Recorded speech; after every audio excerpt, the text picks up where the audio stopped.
दोस्तों, पिछले हफ्ते बात हादसे के उस जिक्र पे खत्म हुई थी जिसकी वजह से हाजी साहब ने शिकार करना छोड़ दिया था। अब टूरिस्ट राजा साहब के बार बार पूछने पर हाजी साहब उनको बताते हैं कि जवानी में सर्दियों के सीजन में एक बार मुर्गियों का शिकार करते करते ये हादसा हुआ था। उस दिन उन्होंने कई मुर्गियों का शिकार कर लिया था।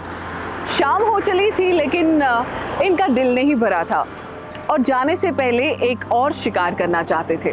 तो बस फिर उन्होंने एक और मुर्गी की तरफ निशाना साध कर उसको जख्मी कर दिया और वो मुर्गी झील के पानी में गिरकर चटपटाने लगी। लेकिन उसके साथ वाली मुर्गी उसके पानी में गिरते ही उसके चारों ओर चक्कर लगाने लगी, तब तक जब तक कि उसने खुद को अपनी साथी मुर्गी की लाश के साथ शरीर को निछावर नहीं कर दिया। तो बस उस हादसे के बाद हाजी साहब ने अपनी बंदूक को दोबारा हाथ नहीं लगाया। नूर मोहम्मद टूरिस्ट राजा साहब को उनका फिशिंग लाइसेंस लाकर देता है। उधर हाजी साहब एक बार फिर कादिर को जेन के साथ शिकारा में जाते देख परेशान से हो जाते हैं। अब पंचायत होती है और उस आदमी से पंचायत कहती है कि झील के पानी में जमीन बना बना कर उसने अच्छा काम नहीं किया। लेकिन इस बात से उस आदमी के कानों पर जूं तक नहीं रेंगती और वो बदतमीजी पे उतर आता है और सबसे कहता है कि उसको ये काम करने से कोई नहीं रोक सकता। हाजी साहब इसकी बदसलूकी से निहायत गुस्सा हो जाते हैं और इस मसले को अदालत तक ले जाने की बात करते हैं।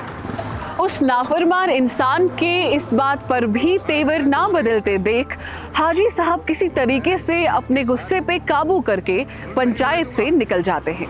उनका गुस्सा उनकी सेहत पर असर दिखाने लगता है और वहीं उनको हाउस बोट वापस जाकर दवाई लेने की ज़रूरत पड़ जाती है। अजीज़ी हाजी साहब को समझाती हैं कि वो खामखा परेशान हो रहे हैं, वो तो चट्टान की तरह मजबूत हैं।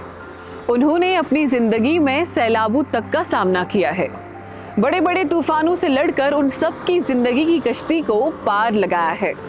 तो फिर ये सारी चीज़ें उनके सामने मामूली सी हैं, फिर क्यों परेशान हो रहे हैं। तो दोस्तों आगे देखते हैं कि गुल गुलशन गुलफाम में आगे क्या होता है।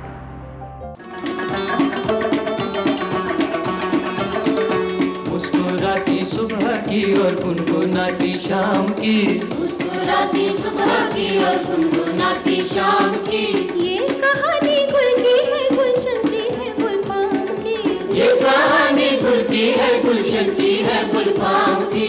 मुस्कुराती सुबह की और गुनगुनाती शाम की, ये कहानी गुल की है गुलशन की है गुलफाम की, ये कहानी गुल की है गुलशन की है गुलफाम की।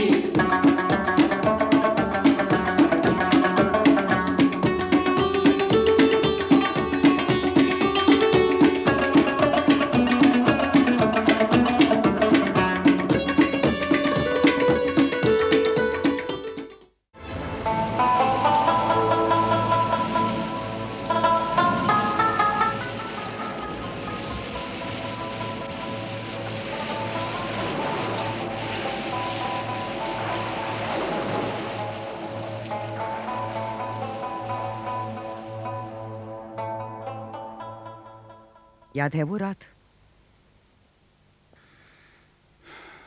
मत याद दिला वो कड़वी यादें।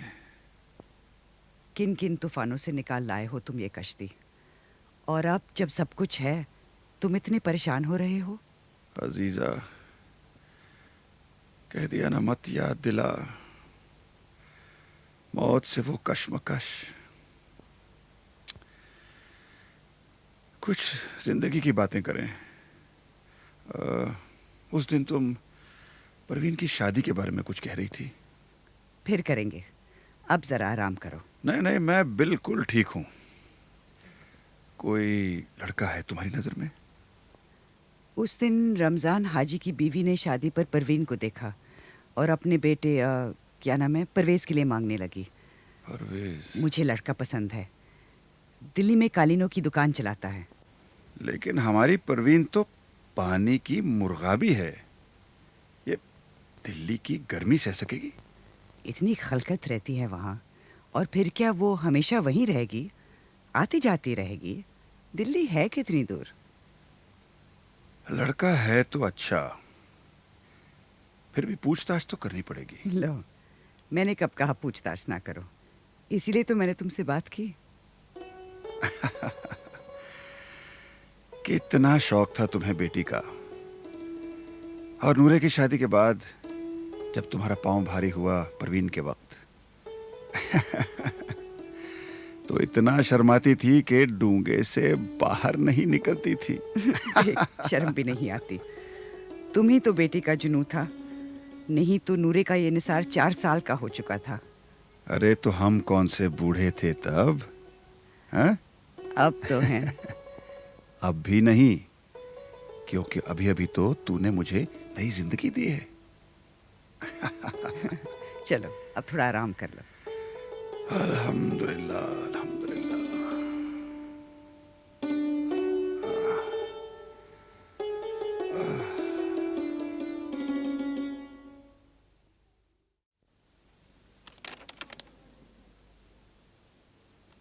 फैंटास्टिक ओल्ड मैन दसाज खालिक।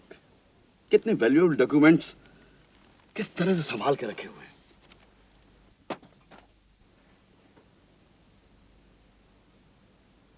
ये चिट्ठी पुराने दिनों पर कितना प्रकाश डालती है।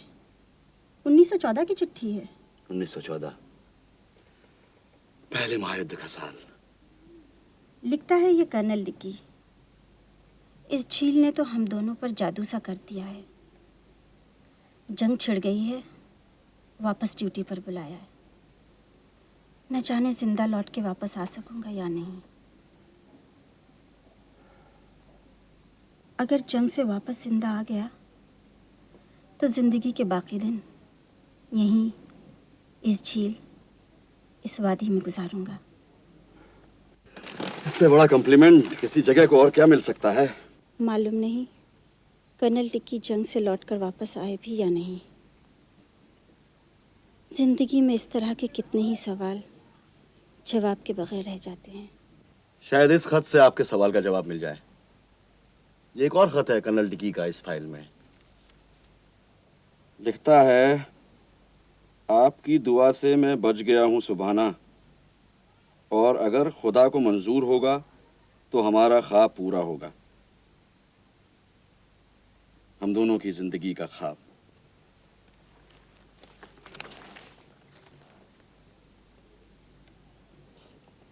उन्नीस 1921 का खत है। मालूम नहीं ये सुभाना कौन था। हाजी साहब के बाप का नाम था। मैं भी हैरान था कि ये हाउस बोट वाले इन फाइलों को किताबें क्यों कहते हैं। इस चिट्ठी से भी मेरे सवाल का जवाब नहीं मिला। हाजी साहब आ गए। आइए हाजी साहब। Good evening your highness. Evening. अगर कॉफी चाहिए तो भिजवा दूं? Oh no thank you very much. अच्छा हुआ हाजी साहब आप इस वक्त यहाँ आ गए। हाजी साहब जी? आपने जो फाइल दी है काफी दिलचस्प है। हमने इनके खतों में से बहुत से नोट्स ले लिए। आपसे इस खत के बारे में कुछ बात करनी थी। जब आप फ्री होंगे तब करेंगे। At your service your highness. मैं बिल्कुल फ्री हूँ। तो फिर बैठिए ना आप। हाँ बैठिए। शुक्रिया जनाब। जनाब, हाजी साहब ये कोई कर्नल डिकी के खत के बारे में। ये वो योर हाइनेस कर्नल डिकी लाजवाब आदमी था। आपने देखा है उन्हें? वो जंग से वापस आए थे यहाँ पे। और कोई खत है उनका आपके पास? दर्जनों खत हैं योर हाइनेस। पहले मेरे वालिद साहब को लिखा करते थे, फिर मुझे अपने बेटे की तरह प्यार करते थे जनाब। जंग के बाद यहाँ आए थे? योर हाइनेस जंग के बाद हर दूसरे सीजन वो यहीं इसी हाउस बोट में रहते थे, और 2-1 बार तो वो अपनी बीवी को भी साथ लाए। बारिश का इंतजार रहता था उन्हें। बारिश हुई नहीं कि वो घंटों कमल के पत्तों पर टूटती हुई बारिश की बूंदों को देखते रहते। They break like mercury. था तो वो फौजी, लेकिन उसका दिल एक शायर का दिल था। अब नहीं आते कभी? योर हाइनेस मुझसे 20 साल बड़े थे। रिटायर होने के बाद यहीं बस गए। वापस अपने घर इंग्लिस्तान नहीं गए। यहीं बोट खरीदा, यहीं रहने लगे उसमें, झेलम नदी के बन के किनारे। आखिरी दिनों में उनकी बीवी वापस इंग्लिस्तान चली गई, लेकिन उनको तो जैसे कश्मीर ने खरीद ही लिया था। जनाब, कई साल तक वो श्रीनगर क्लब के सेक्रेटरी रहे। Very interesting. कश्मीर जगह ही ऐसी है। अब्बा तो इसे जादू नगरी कहते थे।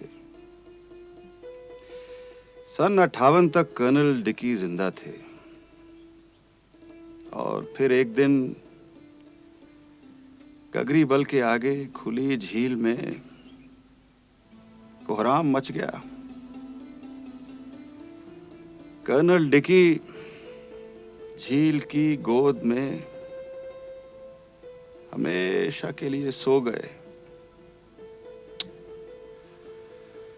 बहुत प्यार था उन्हें इस झील से।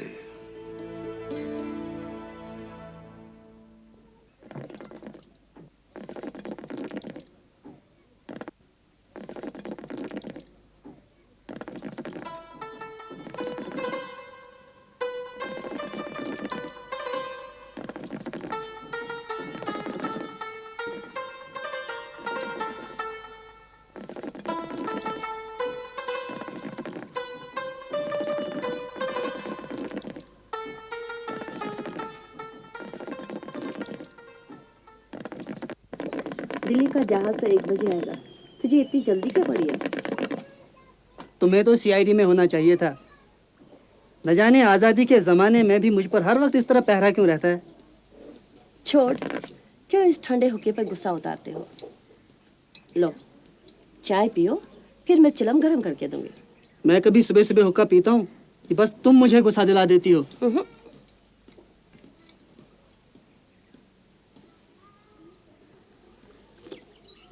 देख, बात बात पर ये तुम्हारे टोह लेने की आदत मुझे अच्छी नहीं लगती। अगर टोह नहीं लूंगी तो तुझे काबू में रखूंगी कैसे? बेचारी ज़ेब की तरह मैं भी अपनी किस्मत को रोती रहूंगी। तू भी कादरे की तरह डाल डाल का परिंदा बन जाएगा। सच, इन हिपनियों का कोई ईमान है क्या? मर देखे नहीं कि राल टपकने लगे। तुम क्या समझते हो? मुझे नहीं मालूम ये फिरंगन जान वापस क्यों लौट आई। अरे उसने तो हाउस बोट के साथ साथ कादरे को भी किराए पे ले लिया। बकवास बंद कर। हर वक्त तुम्हारी जबान कैंची की तरह चपर चपर चलती रहती है। अच्छा अच्छा जा, वहाँ टूरिस्ट तुम्हारा इंतजार करते होंगे।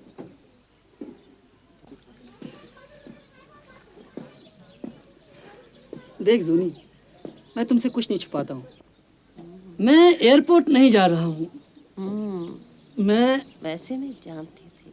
पट्टन जा रहा हूँ। वहाँ एक बहुत बढ़िया सेबों का बाग ठेके पे ले रहा हूँ। देखना इस बार किस्मत कैसे चमकती है। पर अभी किसी से कहना मत, अब्बा से भी मत कहना, क्योंकि पिछले साल के नुकसान से वो वैसे ही नाराज है। जो जी में आए कर, मगर मैं इस काम के लिए अपने बाप से 1 पैसा भी नहीं मांगूंगी। हाँ। तू तो हर साल यही कहती है पर फिर मांग ही लेती है। ऐसे इस बार ज़्यादा रुपया नहीं चाहिए, क्योंकि मैंने एक आड़ती को भी रखा है शिरकत में। देख सुनी, ये बाग मैं सिर्फ तेरे भरोसे ले रहा हूँ। तू अपने अब्बा से बात करके रख लेना। अरे लोग तो 3-3 4-4 धंधे करके लखपति हो जाते हैं। इस बार तो सोने से लाद दूंगा। हाँ। चल हट, खुशामद ना कर। अरे देख लेना। वो देखो अब आ रहे हैं। वहाँ तो कोई नहीं है। हट।